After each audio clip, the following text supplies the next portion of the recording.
Our, So for our second 1995 Game of Summer of the Year nominee feature, we put the pedal to the metal and take on LucasArts classic biker adventure, Full Throttle.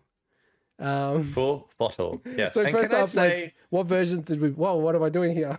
What oh my versions gosh, of this what's going have on? we played? So I played the remaster, putting it on original graphics, Okay. original gameplay, original everything apart from controls. I did modern controls. I just thought, yeah, controls always need to be modernized. How about you, Mike? How did you play this? A mix of both. So I played the remaster, obviously, and I switched between the two.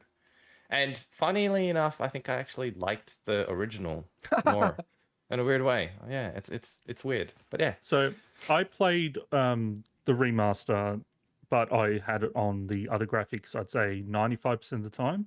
The older graphics, I should say. The only time I swapped was there's some quality of life stuff, like highlighting objects, and I'm like, oh, look, I just want That's to see useful, what yeah, it is. with the So shift. Cheater. but also, like, I've played through this game before, so it was more Yeah. about just re-experiencing. That's why I was able to get it Same. through really quickly, because I kind of remembered some of the more obtuse things, but then there's other stuff that I got stuck again. I'm like, Yeah, God, same. I'm like, how did I forget Sure, it's that? been like 20 years since I played this, but why can't I remember something from 20 years ago? Yeah. So, Like going behind the bar in a certain place where I'm like, how the heck did I ran around in circles for that one for a bit. So I've got something to admit, boys. Mm-hmm. I've now fallen into the Mike category of not beating this game. no, that's That- fair This is enough. the first game of Summer of the Year game that I have But you not haven't finished. beaten. Damn. I'll explain my experience That's okay. shortly without Yeah, shitting tell on us. it too much. No, that's fine. That's fine. I played the first quarter of the game. So I got through a quarter and it was just driving me fucking mad, honestly. Right. And it was kind of weird. Like I felt like if I had done that object trick that I worked out, that it was sort of like, it makes the game a lot easier. Like there was certain items I just didn't know where they were on the screen. And then when you do the object thing, it's like, there they are. That's what I needed, right? But I just wasn't finding it fun. And I don't want to go down that path too much, but No, that's fine. You tell us the honest then I was opinion. like, okay, like this game's kind of driving me nuts. And then I watched the full playthrough from that quarter on. So I've seen the whole story, everything in it, how the puzzles are solved. I mean, like I don't think I would ever solve some of them, honestly. Yeah. And then like, the credits and everything like Swinny suggested. So Before I think we get too far into that, maybe could we just give a bit of background on this game? Just yeah, go 'cause- on. Yep. So this game, as mentioned, came out in 1995, April specifically. So not only did it originally come out on PC, but since it's come out on like iOS. Oh, Are you there, hopefully- Swinny? I think he is frozen. Oh, are you there, Mike? Yeah, I'm still here. Can you hear me? Sorry. Oh, and Sony's Yeah. back. Yep. Yo, sorry, yo, yo. crashed on the window. Crashed on me. Can you guys hear me? Welcome Yeah, back. yeah, yeah. Yes. All yeah, right, yeah. sorry. Welcome back. Yeah. Yeah, So you're on the basically- recording. Everything's good. All right. all good. But let's not talk ill of this game because it seems to be alive and sentient. So Trying to destroy the show. This is the best game ever made. Okay, so basically, as we mentioned earlier, this is a LucasArts adventure game. So if anyone that's played anything like Monkey Island, Day of the Tentacle, Sam and Max, like this is in that ilk. It actually was their 11th adventure game, and it was the 10th to use their famous Scum engine. So I mentioned it came out PC, but it was actually their first game to come out only on CD-ROM because it had full voice acting. And we'll mention some of the voice actors a little later. And that remaster release that we all played came out in 2017, but got at Game Pass sometime last year, as obviously Double Fine became part of the Microsoft family. So it was a game essentially created and written by Tim Schafer, who's obviously gone on, who was, famous for Monkey Island, Grim Fandango, and then went on to form Double Fine after the success of like your Psychonauts and stuff. So obviously very, very highly regarded. Not everyone's cup of tea, but in terms of the adventure game space, he's one of the, the forebearers and one of the big names there. Production on the game actually took about a year and a half. So back in 95, that was actually pretty long for the time. Wow, that's quite a lot, yeah. And a lot of that is because of the high production values for its time. So I mentioned it actually got, like full voice acting and it's actually the animation done by, I think it's the same engine they used for Rebel Assault 2. So full FMV and everything like that. And the soundtrack's actually done by like a real band at the time. So there was actually a lot going on in this game. But yeah, so look, I mentioned it's one of those. It's a point and click. So you basically, you point on a screen, you move your character around. You can bring up a context menu to like use an item, kick it, look at it, talk to it, or taste it or whatever. From a gameplay standpoint, it's pretty much that. You get basic inventory system. There's obviously dialogue choices. It's pretty much built off the back of Day of Tentacle, which came out 2 years prior. But then you can see where they then took this for like Curse of Monkey Island 2 years after that. So it's interesting. Now I've replayed this, I really see the steps where LucasArts went. And it's kind of wild to look at this game and then realize that Monkey Island 2 was only 4 years prior. So like that game looks primitive compared to this. So, but yeah, look, it's from I guess like a setting standpoint. We didn't mention anything about setting in Worms because obviously it's Worms.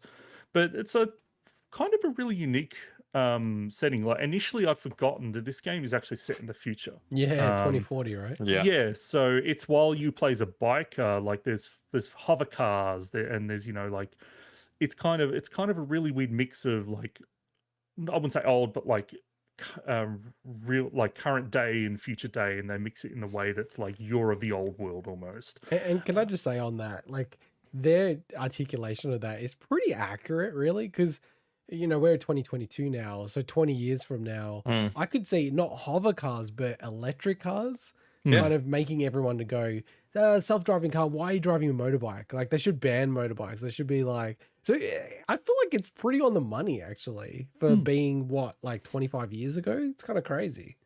Yeah, and it's a realistic future. Yeah, this is one of the first LucasArts games that I can think of. I hadn't played the Dig, so if this doesn't, I'm not sure. But they tried to blend a little bit of an action element to it as well, which is very hit or miss in my opinion. Lots of missing. I found that. Are you talking about the parts where you're on the bike? Yeah. So a lot of miss personally for me, but yeah. Yeah. So, but the thing is, they're almost.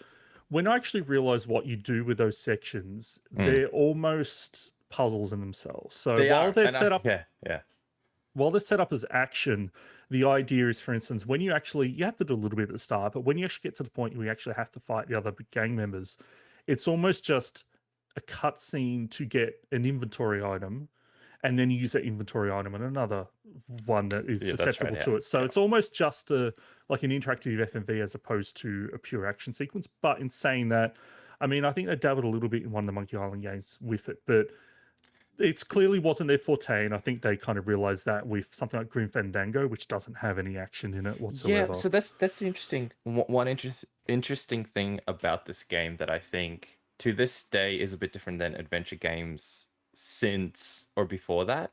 It incorporated elements that were not purely adventure game based.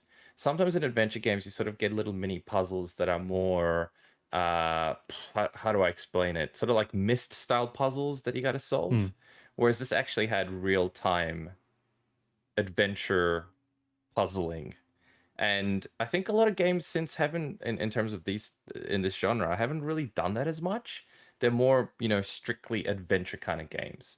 And by the way, I think one of the reasons we picked this game is because adventure games used to be pretty big back in the 90s. They had a little bit of a resurgence more recently, but it's certainly not the genre that it used to be. The point-and-click adventure genre was pretty huge at one point.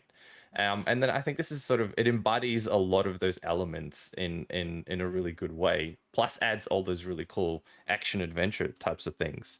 And can I very quickly, before I forget, make a small correction about the intro so we don't have to do it next week?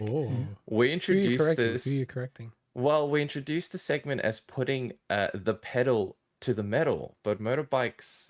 You don't put pedals to the metal on a motorbike. You twist the throttle to get that. This show's already pretty long. I just wanted to a little correction there before we do it next week. So we've been going for like an hour and 20 minutes, and Swinny's like, "Shut up! I want to get off." Shut up! Let's just get on. So just a couple of really quick things. I think.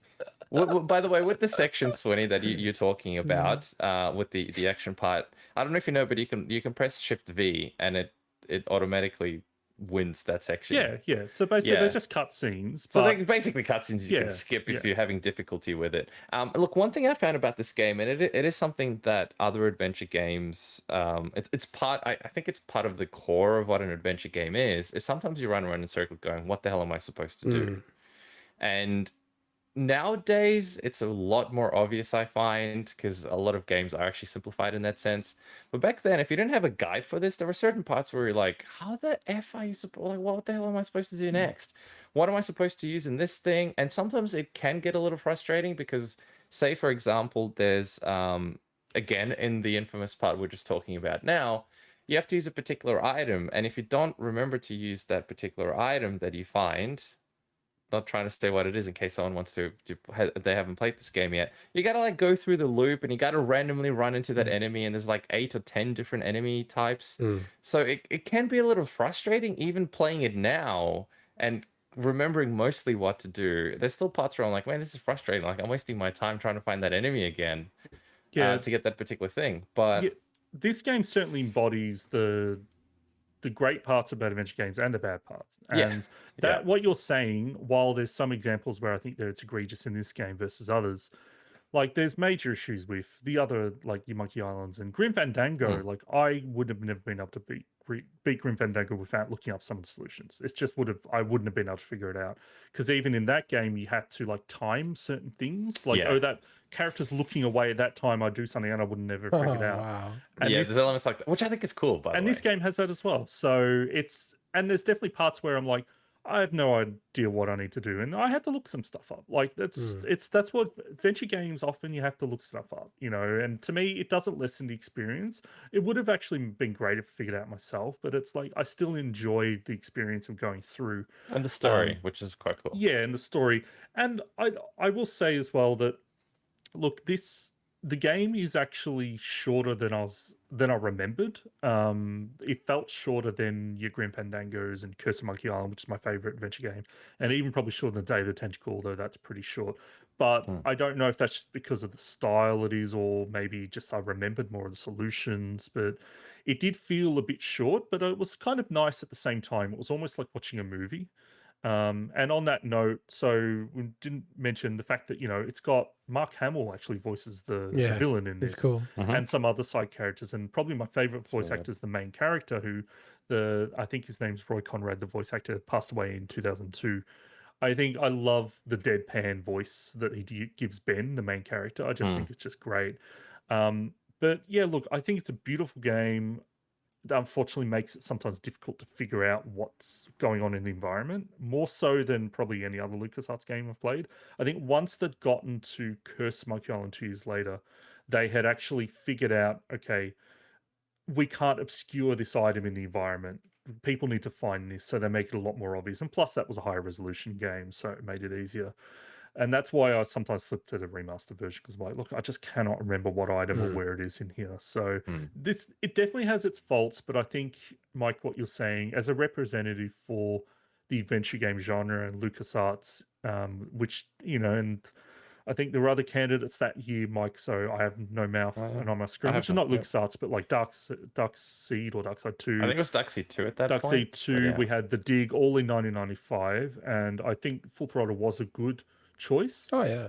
But at the same time, it comes with its faults that all adventure games do. So. And like, can I just say from my perspective and couching sort of my view, like sometimes things are just not for you, right? Like you can have the best execution of like country music, but if country music's not your thing, it doesn't matter. It just doesn't vibe with you. And like, I can fully respect the game. Like in a weird way, it's like if I reviewed it, I think I'd be very torn, because it's like I didn't enjoy it. It's not my kind of game.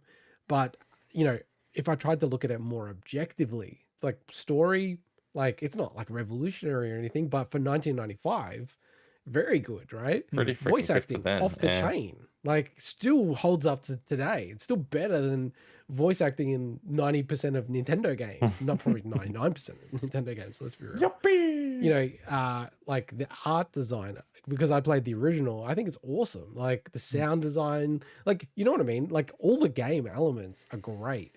It's just, honestly, for me, it taught me, I do not like adventure games, and Fair enough. it actually put me away. I'm totally blanking on the name of the game. Actually, Disco Elysium. Right, I've always been like, damn, I really want to play Disco Elysium, right? And now I'm like, I don't know if I would enjoy it. That's not really a point and click though, so I don't But it's think inspired by that. yeah, but it's more, it's closer to an RPG in terms of like, yeah, in terms of, but it's an RPG based on dialogue checks and stuff like that. and it's meant to the dialogue is meant to be phenomenal. Yeah, and the writing in this is great. Like the writing's awesome. I was like straight into that from the start. Yeah, like I said, I think if I was a adventure game fan, I'd be like, this is an awesome game, right? But it's just I'd realize playing it, I'm like, okay, this is just not for me. Compared to other games, yeah, it's just not my style. It's like probably one of the few, I can't really think of many styles of games I'm just not that into, but definitely this style just doesn't click with me for whatever reason. But do you want to have the final word on Full Throttle? Which is definitely going to be the show title, by the way. Oh god.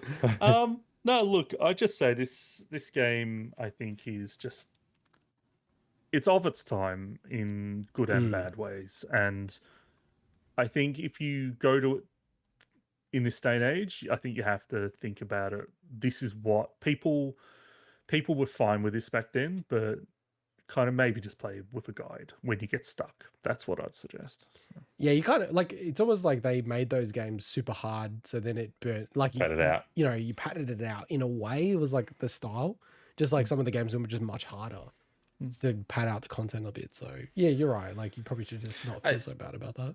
No, you shouldn't. But I think there's also an element of, I think these kind of games are like any other genre. You get better at these games when you play more of these games.